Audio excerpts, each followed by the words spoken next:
Thank you very much, Dominic. It's usual, I think, at something like this to say how honoured and pleased I am to be invited to speak at such an august event. Sometimes that's true, sometimes it's not, but today it really is true. It has become more true throughout yesterday, and today it has been really inspiring. This is important business in itself, but it's also important for Creative Ireland. It is helping us to get an understanding of what this sector is about. It's really quite difficult. You know, we work a lot in the area of arts and education, and there's a whole language and there's a big construct around what that is and what it means.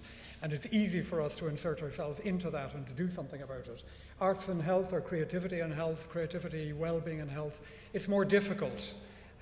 It's more challenging to kind of understand the overall framework of it, and to develop a language, a lexicon, which will help us to help you to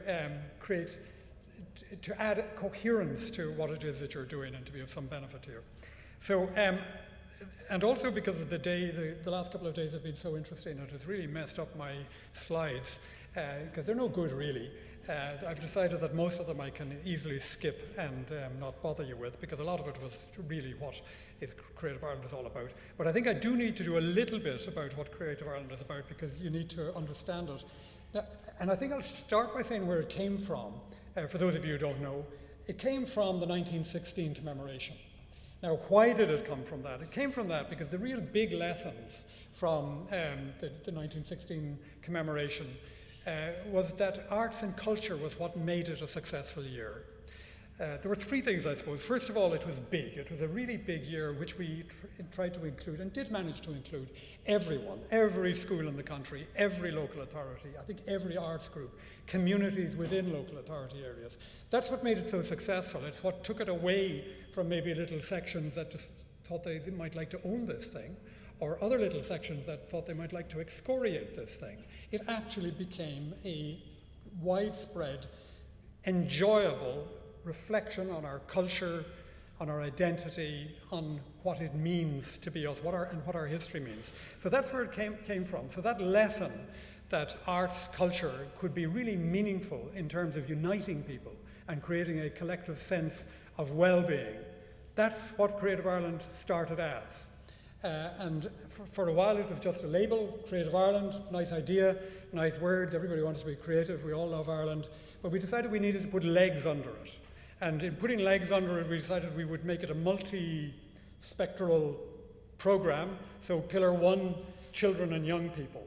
The importance of nurturing, preserving and encouraging the creativity of children and young people, which is mostly the formal education system, if it is to be about everyone.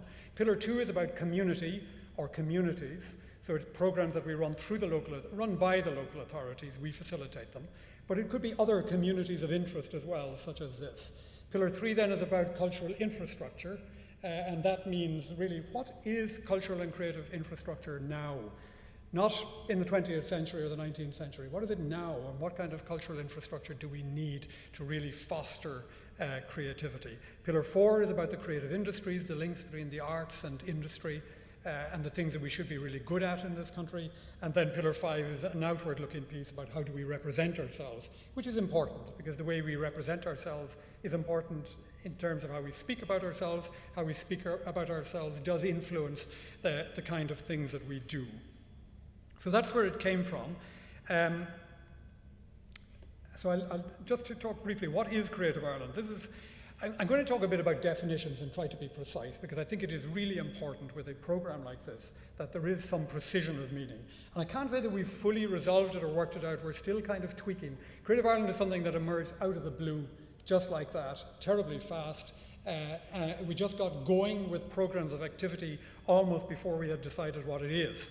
But in some ways that's its merit, because it got momentum and push, and people, I think, understood that there were some important ideas in it without maybe we didn't comprehend ourselves what the implications of it could be. So the program is a 5-year all of government program. It's a culture-based initiative that emphasizes the importance of human creativity for individual, community and national well-being. So we're talking about all of government. We're not an agency. We're not a grant-giving agency. We're talking about that human element of creativity, and we're talking about well-being. What is Healthy Ireland? I put this up because it's important, I think, to just look at some of the overlaps between Healthy Ireland and Creative Ireland, because these are really interesting ways of governments doing business, of working horizontally, as Dominic said.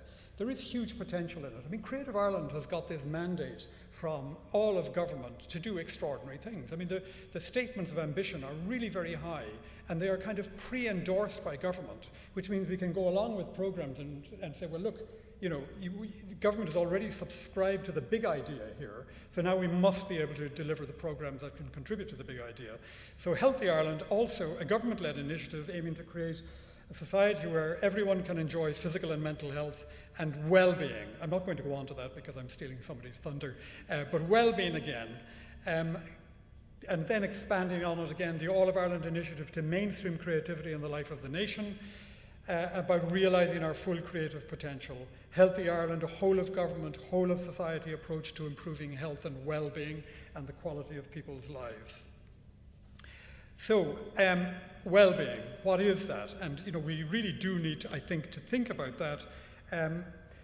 A measure of social progress, arguably the overriding objective of all governments, the aggregation of, and all those things. There are so many definitions, but I really do think that it is important that we arrive at a kind of a shared understanding of what we mean by well-being. And we certainly, working in government initiatives and agencies, need to be at the forefront in doing that. We have our sense of what it is. It may be slightly different to Healthy Ireland. I know there's work going on in the Department of Education. We really need to crack on and get united in these kind of things of what we mean and what the implications of it are. Generally, the dictionary definition is that well-being is the state of being comfortable, healthy, or happy. But actually, those are outcomes of well-being. They're not. The well-being itself is more of a process. Well-being is, we understand it as a way of living that you could say balances resources and skills with challenges. And I think of that in terms of that idea of flow, Csikszentmihalyi, which is really interesting. He talks about that flow. He describes it in the axis. On the top axis, you've got the resources and the skills, and on the other, the challenges.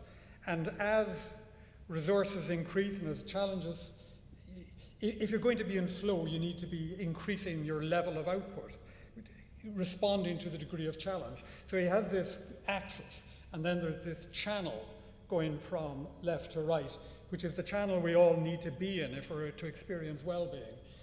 If we drop below it, we're bored. If we go too far above it, we're in a state of stress and anxiety. So well-being is in that. I think it's a very good demonstration, illustration of what we're talking about. So understanding what we mean by well-being, I think, is extremely important to us. In all of this, I really want, I don't want to talk too much about Creative Ireland, although I have to. I really want you to think in terms of what Creative Ireland could mean to your sector and how we can engage in this area of creativity, health, arts, and well-being. So really, what is Creative Ireland ultimately about? I think it is about learning how to live. It's about learning how to emphasize our humanity. It's about learning how to survive the impending age of artificial intelligence and automation. It is seriously about all of those things, because there is the prospect that we are moving into an era where so much of what we call work today won't exist, and there won't be paid employment of the traditional kind for vast numbers of people. So how are we going to live? How are we going to ensure that people have the resources to have meaningful, fulfilled lives if we don't encourage their mental well-being through creativity and doing and making rather than getting and having, making rather than being a culture of making rather than the culture of consuming. If we don't emphasize that, if we don't really focus strongly on that from early years right through all stages of life, we could be in some difficulty. We already are, we know that. All the signs are that there are significant difficulties confronting us. So that's, I suppose, our premise is that people are better if they are making and doing. But there was something that Des O'Neill said yesterday that made me just reflect on that a little bit when he talked about the receptive aspect of art and culture, which is really important. And then I realized that actually I've kind of experienced that myself in something else that I've been doing. Marie-Louise is a fantastic standard bearer for the hospice movement. I was chair of the Irish Hospice Foundation for many years, and one of the projects that the movement has that I'm still very involved with is Design and Dignity. And it is based on the very simple idea that when we are confronting death, as Marie-Louise reminded us we all will, that it should be in an atmosphere of beauty,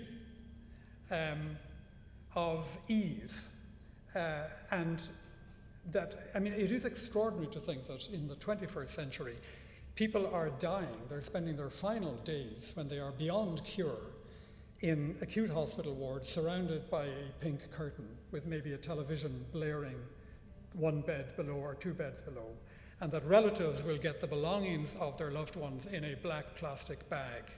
That is still happening. Now, the Irish Hospice Foundation, and hospice, by the way, there's a misconception about hospice. Hospice is not a building. Hospice is a philosophy of care. It is about living to the end. And it's about valuing our lives right to the very end. We're alive till the moment we die.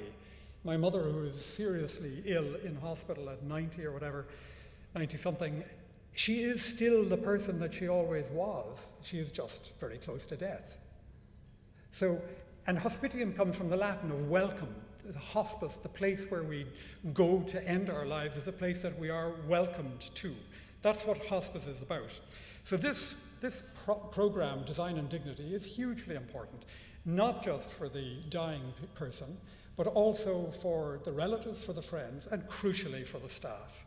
So there are very simple things of color schemes, of introducing art into the places where families spend the final days with their relatives. Just the textures, the textures of the fabrics, a little bit of signage symbolizing that there is something happening here in this room, a symbol on a door so that people going by know there's somebody who's dying here. Death is imminent in this space. And it makes a profound difference. It brings what Marie-Louise talked about, it brings that kind of sacredness back into the experience. And hospitals who have done this and have incorporated this program report immediately that they see a profound difference in behavior. Suddenly there is a quietness. There are no longer food trolleys rattling by the door. And it is something that gives value and dignity to the work of staff as well as to the dying people and their loved ones. That is the power of good design, good art, good practice brought to bear in a hospital setting. So now I've strayed way off my slides and I'm not going to bother going back to them. Creativity, I think, is a really interesting thing. Some people say that there is no such thing as creativity. That creativity, it's almost like saying that creationism is what we're about. And we're not, of course. There is nothing that is new under the sun, as someone said. I think that might be Ecclesiastes, actually. I thought it might be Shakespeare for me, but I think it is. Anyway, there isn't. We all steal from each other, and so we should. We're all trying to build on what has gone before us and what other people know. So creative is probably better understood as an adjective. Creative education, creative health, creative living. I think that is the better way to talk about it. And in that sense, what is more important than a definition of creativity is an understanding of the creative process. And the creative process is something that involves thinking or behaving imaginatively with a view to achieving an objective and with an outcome that is both original and of value. So, and I was very interested in what David Slater said earlier on. Don't just be yourself, become yourself. So that idea of creativity, of us becoming the creative people that we should be, I think is a hugely important thing. And that really is what we view Creative Ireland as. It's not about showcasing stuff. It's about a culture and patterns of behavior and changing the way we think about how we live. So just coming back to this work, how can we get engaged? Well, we certainly can get engaged. What are the things that we have to do? We have to connect to the movement. We have to understand everything that is going on. Madeline and I, working on Creative Ireland, we've been very preoccupied with the education piece until now. We're now moving into the creative industries. We have to find kind of headspace to get a grip of what this is all about. A couple of days like this, it's extremely important to us in kind of learning the language of it. And that's, in a sense, why I focus so much on language and terminology there. For us, it is really important that we are able to articulate clearly, because we do have this big all-of-government mandate. So we can make an impact, but we have to be really clear what we're talking about. We have to understand what you are talking about and what you are doing. So we can connect to the movement, we can support, and I think we can lend a little bit of status to what you're doing, because we do have this all-of-government mandate. Finally, I'm just going to conclude by saying that we are really interested not just in the kind of soft ideas of the power of the arts, the power of creativity. We are really interested in understanding it at quite a deep level, the psychology of it and the neuroscience of it. And we intend to do much more work in the next few years in developing that and developing forums for thought. And this is a fantastic beginning, in a sense, to more work that we want to do. But we do want to take it on and to understand it in the broader, in other contexts as well. We are very interested in things like variations on, Howard Gardner's theory of multiple intelligence, the way that we must connect all of these different forms of intelligence if we are really to live full lives. So the linguistic, the mathematical, the musical, the spatial, the kinesthetic, the aesthetic, that really living life fully means connecting all of those different kinds of intelligences. And finally, the neuroscience. There are various different approaches to the neuroscience of arts and creativity. I'm particularly interested in the work of Sir Peter Bazalgette, who was chairman of the Arts Council of England and Wales, who has written a really fantastic book called The Empathy Instinct, which some of you I'm sure will know.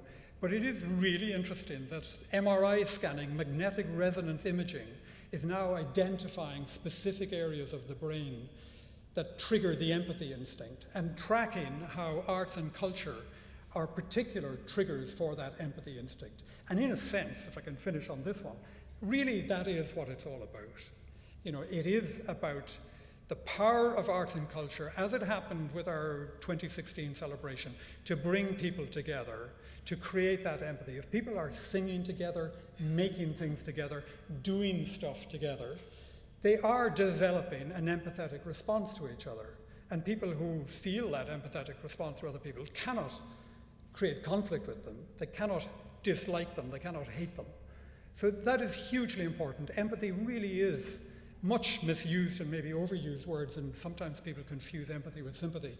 But that empathy, that ability to see things from the other person's point of view, that is why we think cultural education is so important, that all our kids learn to see the world from the point of view of other kids.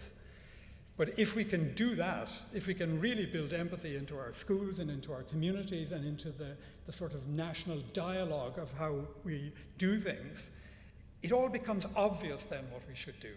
And it is something that is for the benefit of all of us. And that, I think, is something that, for us, we want to bear in mind. And it is perhaps a bridge into what you do. So thank you very much.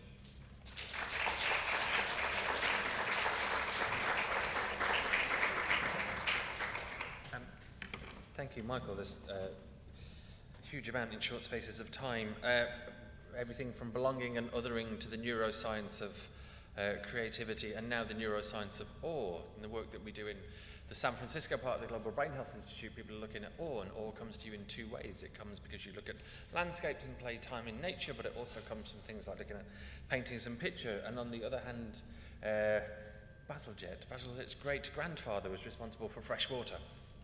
In London, he built the sewerage system and had a massive effect on public health. He was one of the early instigators of public health, which is a neat DJ-type bridge to Healthy Ireland. So I want to welcome Kate OFlaherty, who basically leads the work to coordinate the implementation of the Healthy Ireland programme. She's director of the Health and Wellbeing programme at the HSE.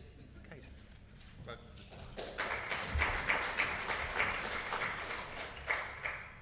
Thank Thank you, Dominic, and thank you. I only really was able to join this 2-day event for the last session, but I have been following a little bit, be on Twitter and other people, and just looking through the programme. So there's a lot of, I suppose, resonance, I hope, in some of what I'm going to talk about in the next few minutes. So I just want to kind of talk a little bit about what Healthy Ireland is and some of the things that have been happening and where we see ourselves going. And I think hopefully to tee up some of what Michael touched on and where we can see some of the joins with all of the other agendas that have been discussed over the last couple of days. So I work in the Department of Health. My own background, and I come in here actually to the Ed Burke kind of flashback to the past. My original area of study was pharmacy, so I'm a healthcare professional, pharmacist. So I used to be running in here for 9 o'clock physiology lectures some time ago.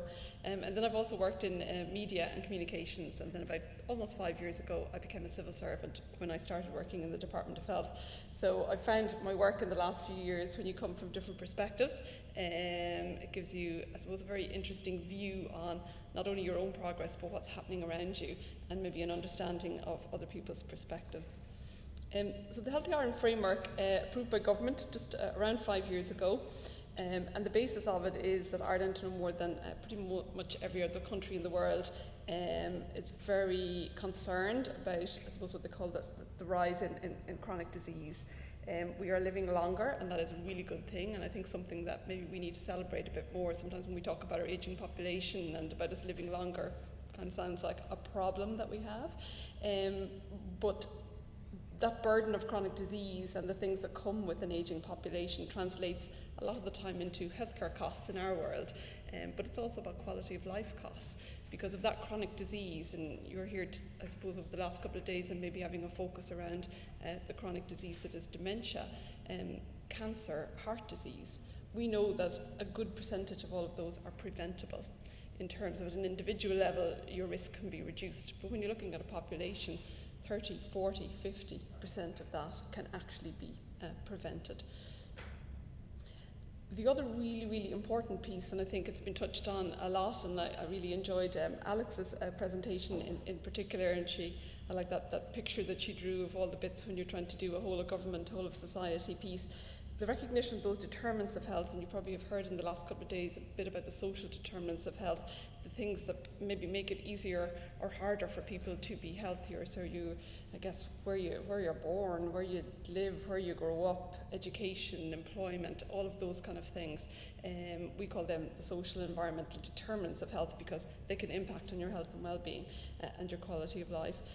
So it's really to start moving away from thinking that because there are outcomes and impacts on your health, these are issues for health, or these are health issues for the Department of Health or the HeadSpace. These are really societal issues. So the health sector can't address them themselves. So that's why the move internationally is how does government and other sectors work together to look at these, which are really societal issues. Because if you look at society, both on an individual basis, but as a society, our health and well-being is actually our greatest asset. So Healthy Ireland framework, as with other countries and internationally, really drives that requirement for an intersectoral approach that shifts that emphasis to well-being, to prevention. And I think it's already touched on by the couple of people I've heard earlier that that's essential for our social progress, our economic progress, and our cultural progress. So you've already seen a little bit of this slide. That's our vision, which Michael showed earlier, and our 4 goals. Our vision is really important to us because when you're trying to do something on a whole of government, whole of society, and you look at all of the issues, obesity, alcohol, smoking, mental health, physical health, and then all of those underpinning factors, the agenda is actually huge. It probably would be easier to sit down and think of the things that don't come under the Healthy Ireland agenda. So a big challenge for us is how do we keep a coherence, how do we keep a simplicity? And as you probably heard a lot over the last few days, a lot of that is coming to a shared understanding, a shared ownership, and often a shared language. So it's very interesting. So while Healthy Ireland's about health and well-being, a lot of people, the word health resonates. They think of disease, they think of HSE, they think of hospitals. Well-being has a resonance and attraction with people who are not from the health sector. So that's a word that we use a lot in that way. We have 4 goals, all equally important, but a lot of our focus over the initial years of implementation have been on goal 4. And it's really about creating that supportive environment and culture, which is a word I'm sure you've heard a lot in the last couple of days, where everyone can play their part, because we truly believe that everybody has a part to play and has a contribution to make and has a responsibility in achieving this vision of a different type of society, a better society, and what that means for us in terms of our health and our well-being. So when you come to look at a cross-government strategy, and it's huge, and there are lots of policies and strategies and action plans under it. I'll touch on some of them in a moment. And a lot of the time people get focused down on the nitty-gritty and the bureaucracy of what we're going to do and whose responsibility it is, and it's all about implementation and accountability. Really, I think the way to really look at it is the implementation of this in a new and a different way of whole of government and whole of society. It really has given and will continue to give us a new opportunity to kind of shape that national discourse, to connect and mobilise lots of things. So this is a kind of I suppose, a start maybe in connecting and mobilising around Creative Ireland's agenda and the Healthy Ireland agenda, and building that new culture and indeed philosophy. When I walked into the lecture theatre, I was really struck by the words on the board, and often for an agenda so huge and so complex as Healthy Ireland, I often boil it down to 2 words. So if that was my blackboard, my 2 words would be partnership, because that's absolutely critical to how we do things, and empowerment. I think it's very important when we're talking to other sectors or to communities, and particularly when we have communities that have, I suppose, issues. We call them disadvantaged, we put different labels on them. They're often poorer communities, and the levels of the chronic disease and the lifestyle behaviours of obesity or smoking, they are higher and more difficult to work on in poorer communities. But I think it's very critical that we never take away either a community or an individual's agency to be part of the change and to improve their own lives. I think after listening to Alex, I'm probably going to add a 3rd word to partnership and empowerment. She talked about energy. And I think that's really important as well, because when you're looking at something like a Healthy Ireland agenda, it's a long game. You know, the contribution that me or my team or things we work on now, we're kind of a brick in a wall in something really big that's going to take a very long time to achieve. So I think keeping momentum and keeping energy in that agenda is really important. Part of it, when we started to look at how you implement this, it's I suppose a lot of the last couple of years have been putting a few of the important building blocks in place. We have actually in the last few years published a whole suite of national policies, so whether it's positive ageing, tobacco, physical activity, obesity. The advantage we have now is that the policy direction, if you like, is very clear. We know where we want to go. We know the kind of things that we have the evidence of what we should be doing. We have other government departments genuinely around the table to play their part. But the really tricky part is the implementation. How are we actually going to work together, roll up the sleeves and get down there from a national to a local level to start making an impact? A huge part of my job across government and across sector is really keeping all the dots joined, because there are so many, I think Mary-Louise said, so many policies, so many strategies coming out. A lot of them are really ultimately trying to improve the quality of lives of the same groups of people that live in cities and towns around Ireland. So that's a big challenge in terms of working together. But I suppose another important part that we'd never really kind of touched on in this agenda was the whole of society piece, and what does that mean? So our first foray, if you like, into that was setting up the first Healthy Ireland Council. So there's a picture of them there. They were chaired by Keith Wood, who will be known to many of you, and to try and bring all those disparate perspectives and sectors together around a table to see where's the shared piece, how do we actually work together? And that is actually way harder than it sounds. I remember being on actually a leadership course a couple of years ago, and one of the takeaways I had from it was the unique powers that working in government has. So what do you have? And government has the power to convene, to bring people together. So that really struck me as in, that's one of the things that we can do that maybe other agencies or sectors or bodies can't do. And I think Alex again touched on that, the magic, if you like, in terms of getting implementation moving or getting things to progress in the way that it's written down on the page, is bringing all the people together and setting up, however formal or informal it is, the structures and processes by which people can start to talk to each other about how they might work together. Building then on the council, one of the things that they said is, well, we're a group of 37 people. we have almost 5 million out there. How do we start to connect and mobilise with all of them? So last year we launched a new Healthy Ireland network, and that's really about connecting all of the different organisations nationally and locally to see how they can become champions and advocates for the agenda, and how they can make this real in their own work and in their own communities. The other really important piece, and I think it's equally been, I think, important from just watching the work of Creative Ireland over the last few years, is we've established a new Healthy Cities and Counties network in Ireland affiliated with the World Health Organization, because again, the way we've reformed local government and their main mandate about improving the quality of the lives of the people who live in their local authorities is how do we work to build capacity and to support local authorities to improve the health and well-being of the people in their community. So that's a really important part of how we join the dots at a local level, and that's going very well as well. Core to everything that you do, I suppose, when you're looking at working across government or cross-sectorally and trying to build essentially a social movement, a national movement about something, it's all really about relationships, it's all about communications, and it's all about engagement. One of the things then that we have put more energy into this year now is moving on with our citizen engagement and our communications campaign, and that's just a cheesy enough looking photo from the launch there earlier in the year with the Taoiseach, who I suppose had the benefit of being a Minister for Health early on in the Healthy Ireland journey, and now that he is Taoiseach, he I suppose has been a very strong leader and champion of the agenda across government. I do get a little bit of slagging being from Mayo of standing beside Bernard Brogan in Croke Park, but we get over that.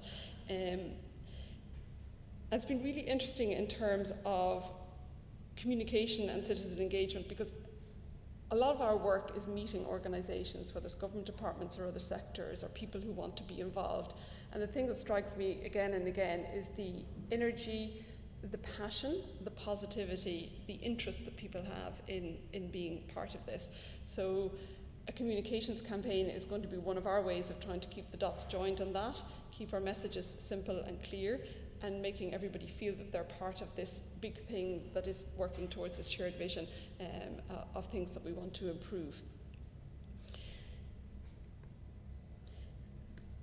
So where we are now, 5 years into implementation, and I haven't even mentioned, I suppose, the colleagues here from the HSE, there's a lot of work going on in the health services in terms of embedding prevention into the reform of the health services and the restructuring to, I suppose, have a health service based a little bit more focused on people's needs and joining up the dots of services. I've already mentioned our policy direction is clear and the whole of society agenda. One of the innovative things that we did in the last year and got government support was for the creation of a Healthy Ireland fund, a new fund. So we got 5 million in the budget last year and we've another 5 million this year. So we've prioritised a few initiatives around that, and local authorities have been a very key part of that. It's a very small fund in one way when you compare it to some of the other funding streams that are around. But what we found was when we went out to local authorities and to the children and young persons services part of it as well, there was a huge appetite in terms of a lot of the local plans that they have in counties have lots of actions that are in there that will improve health and well-being. A lot of them are crossover with the agendas you will have learned about in the last couple of days about whether it's age-friendly or positive ageing. A lot of the things that we describe, it's the same things about wherever you live. It's easier for you to be healthy, it's easier for you to be active, it's easier for you to connect with supports or services or things in your community that will help you feel better and have a better quality of life. 100%, every single local authority applied, every single local authority has kind of spent their funding very well. And one of the heartening things about it was a lot of cross-collaboration between local authorities around specific agendas. So part of what we've learned over the last couple of years is if you go out to people with clear kind of strategic direction and a discussion about do we both understand, or does everyone around the table understand what we're talking about, what we're trying to achieve, and how we're going to work together. Because coming from health and the health service, we're quite focused on treating people. Other sectors completely conceptualise the citizen in a very different way. Michael talked about education. So they look at people in a slightly different way. And the big challenge has been how do we find the cross-cutting piece, which is often about the language that we use. Michael just touched on the new, I suppose, approach in terms of people who've seen the reform of the junior cycle, which is a very important, I guess, paradigm shift, if you like, in education in the last couple of years, because what we've done in terms of now having well-being as a core component of the curriculum is that we're saying for our young people, our young citizens, literacy, numeracy and well-being are there as the three key outcomes that we want for them. And that's a huge kind of shift. So our work in health has a little bit changed in terms of we are now working with education to see how do we support and help them to achieve those outcomes for our kids. Before it was a bit more based on maybe evidence-based knowledge and information going into the system, but now becoming much more outcomes focused. And I think it's really important when we're, as an agenda with this, we're looking at our current aging population, and as I know we're all aging, and you get to a certain point where that becomes a little bit more relevant, or you're more conscious of it. But the outcomes there that we're talking really about are kind of 15, 16-year-old citizens at a really critical point in their lives are kind of the same that we want for everybody through their lives. So that's about them having, I suppose, self-esteem, decision-making skills, skills that will help them navigate life and make good choices for themselves, whether that's about their health and well-being, or it's about their opportunities in life or what their decisions. So I think there's a huge kind of synergy, and part of the challenge has been in across the life course, joining the dots on all of those. So we want the same things for our people, but it means different things at different ages. So when you're getting older and you get to a particular point of your life, you still want to have the information, the supports, whatever you need to make the good decisions for yourself at those points in time. One of the other kind of challenges around the Healthy Ireland agenda often is, I suppose, keeping the focus on the individual as well. I've mentioned individual agency, but if you look at what we're trying to achieve in terms of health outcomes, a lot of it comes down to a few key health behaviours. So while we have all of this other kind of higher level stuff, basically being a healthier person and a weller person, and therefore having the opportunity and the ability and the agency maybe to enjoy your life more or take advantage of opportunities, does, and we have to be honest, come down to health behaviours. So it's about not smoking, it's about watching how much you drink, it's about having a healthy diet, it's about being physically active, it's about managing your weight. And part of the challenge is that communication with citizens about keeping it positive and focusing on what people can do to make small changes and to improve their lives, but ultimately we want the profile of how people look after their physical health to be different in the future, because that has such a massive impact on their mental health, on their well-being, and on their overall quality of life. So part of the challenge is keeping it on the big picture, which is national and population, but also allowing individuals to be able to do the things that we know that they can do with some support and some education, and making that as easy as possible for people to do. So where we are now in terms of 5 years in is obviously there's a lot of focus now really shifting to implementation. So we have all the policies are there, and it's really about strengthening the cross-government and the cross-sectoral mechanisms by which we can do that collectively. In the health services, a huge transformational agenda is around that making every contact count, which is a behavioural intervention. So there's millions of contacts every year with the health service for one thing or another. But every time you meet a health professional or you meet a health service, that they will speak to you and talk to you about those health behaviours, how active you are, how much you're drinking, do you smoke. So there's that huge opportunity every time you come in touch with the health service for someone to bring up that topic of conversation and to signpost you to the information and supports to help you make those changes on an individual level. We'll shortly be going to government and publishing a Healthy Ireland outcomes framework, which will be an opportunity really to drive on the cross-government piece. So the outcomes framework is I suppose, a re-expression, if you like, of the vision and the goals around key outcomes, which are around health status of the population, but also focusing now more on those determinants of health and what are the useful things that we can do as a government working together to work on the things that determine at a population level health and well-being. And just finally, I suppose I've mentioned the Healthy Ireland network, and how do we build the network, work the network, network the networks. everybody that's here today and the community that has come around this 2-day event is a network around a particular agenda. And I think the more that networks can interact with each other and come around conversations and dialogue together, I think the closer we get to realizing that we are often talking about the same things. We may be using different words. All of us are trying to improve the lives of the same bunch of citizens. And I think part of maybe where creativity, a word I haven't used yet, is around how we use all of the assets that we have of evidence-based policies, huge government structures, communities, people who are passionate about improving the lives of themselves, their families and their communities. How do we more creatively work together to get us quicker towards those outcomes that we're all that we all want to achieve? Okay, so I'm going to leave it there. I always leave a presentation with, as I said, everyone has a part to play in creating a healthier Ireland. So the challenge out to everybody here is, what part are you going to play? And the challenge that we always say to ourselves is, how do we help you play your part in helping all of us achieve a healthier Ireland? So thanks again for the opportunity to be here today.